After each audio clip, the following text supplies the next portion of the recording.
चर्चेच्या मुद्द्याकडे। मंडळी, आरक्षणाच्या चक्रव्यूहात सापडलेल्या सरकारला बाहेर पडण्यासाठी शरद पवार यांनी एक फॉर्म्युला सुचवलाय, तामिळनाडू पॅटर्नचा।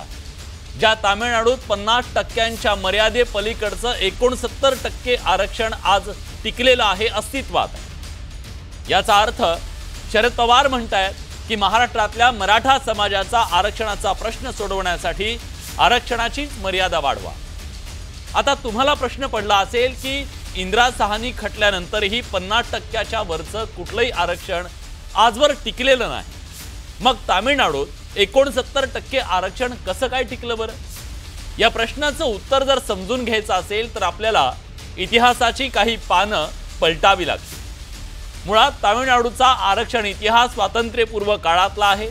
या आरक्षणाचा खऱ्या अर्थानं पाया कोणी घातला असेल तर ते इथले थोर समाज सुधारक ई.व्ही. रामस्वामी म्हणजेच तंदाई पेरियार यांनी। महाराष्ट्रात जसे फुले तसे पेरियार यांनी आयुष्यभर शोषित वंचितांवर होणाऱ्या अन्यायाच्या विरोधात आवाज उठवला। पेरियार यांच्या मागणीनुसारच 1951ला घटनेत पहिल्यांदा सुधारणा करण्यात आली। घटनेचं कलम 16(4) हे आरक्षणासाठी बदलण्यात आलं आणि ओबीसींनाही पहिल्यांदा घटनात्मक आरक्षण मिळालं। पेरियार यांच्यामुळेच तामिळनाडूमध्ये सगळ्यात आधी म्हणजे 1971 साली म्हणजे ओबीसी आयोग येण्याच्या आधी 30%, SC/STंना 19% आरक्षण मिळालं। 1980 मध्ये मंडल आयोग आला आणि या आयोगानं सामाजिक शैक्षणिक दृष्ट्या मागास ओबीसींसाठी 27% आरक्षणाची शिफारस केली। मंडल आयोगाच्या शिफारशीनंतर तामिळनाडू सरकारनं आरक्षणाची मर्यादा आणखी वाढवली।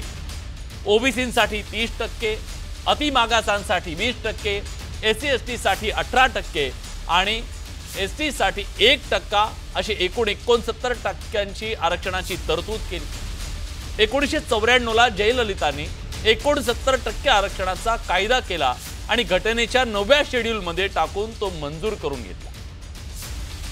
एखादा कायदा घटनेच्या 9व्या शेड्यूलमध्ये जेव्हा मंजूर करून घेतला जातो त्यात सुप्रीम कोर्टाला कमीत कमी 10 वर्ष हस्तक्षेप करू शकत नाही अशी स्थिती होती। आता तसं नाहीये। तरीही 1994 मधल्या याचिकेवर अजूनही अंतिम सुनावणी झालेली नाहीये, कारण ते चॅलेंज झालं होतं तरी सुद्धा त्याचा निकाल अजून नाहीये।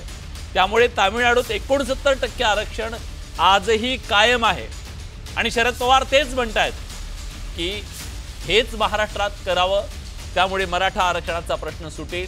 पण काही जण म्हणतात पवारांनी नवीन काय सांगितलं? महाराष्ट्रात आज 72% आरक्षण आहेच की। त्यामुळे प्रश्न आहे की महाराष्ट्रात तामिळनाडू पॅटर्न शक्य होईल का? शक्य झाला तर मराठा समाजाचा प्रश्न सुटेल का? शरद पवार म्हणतायत तसं आपण आरक्षणाची मर्यादा वाढवू शकतो का? त्या आरक्षणाला 9व्या परिशिष्टात समाविष्ट करता येईल का? मराठा समाजाला टिकाऊ आरक्षणाचा तो मार्ग असेल का? आणि त्यामुळे इथल्या वंचितांवर अन्याय होणार नाही ना? या सगळ्या